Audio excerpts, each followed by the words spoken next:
Kidney হলো আমাদের শরীরের প্রাকৃতিক ফিল্টার বা পরিশাবক, যা কিনা আমাদের শরীরের রক্তকে পরিশুদ্ধ করে সুস্থ করে। এই কিডনিকে সুস্থ রাখতে গেলে এই 6টি ফল খেতেই হবে। সারাদিনের ক্লান্তি, ফাস্টফুড খাওয়া, চারপাশের দূষণের কারণে আমাদের শরীরে টক্সিন জমে যায় এবং কিডনির ওপরে চাপ পড়ে। কিডনি হলো আমাদের শরীরের প্রাকৃতিক ফিল্টার বা পরিশাবক, যা কিনা আমাদের শরীরের রক্তকে পরিশুদ্ধ করে সুস্থ করে। তবে কিডনির যত্ন না নিলে শরীরে টক্সিন জমে যায় এবং ভবিষ্যতে আর কোনো রোগের সম্ভাবনা বেড়ে যায়। তবে বেশ কিছু ফল আপনার কিডনির স্বাস্থ্য ভালো রাখে। এদের মধ্যে প্রথমেই রয়েছে তরমুজ। এতে 92% জল থাকে।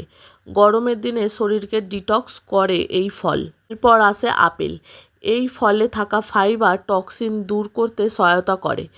কিডনি পরিশুদ্ধ করার সঙ্গে কোলেস্টেরল নিয়ন্ত্রণ রাখে আপেল। ভরপুর অ্যান্টিঅক্সিডেন্ট এবং ভিটামিন রয়েছে বেদানায়। এই বেদানা আপনার কিডনিকে সজীব করে রাখতে পারে। ক্র্যানবেরি এমন একটি ফল যা কিনা প্রস্রাবের মধ্যে ব্যাকটেরিয়ার মাত্রা কমিয়ে দেয়, ফলে প্রাকৃতিক অ্যান্টিবায়োটিকের মতো কিডনিকে সংক্রমণ থেকে রক্ষা করে। স্ট্রবেরির রস খেলে প্রস্রাবে ক্ষারীয় উপাদান বেশি থাকবে, যা কিডনিতে পাথর জমা আটকাতে সহায়তা করবে।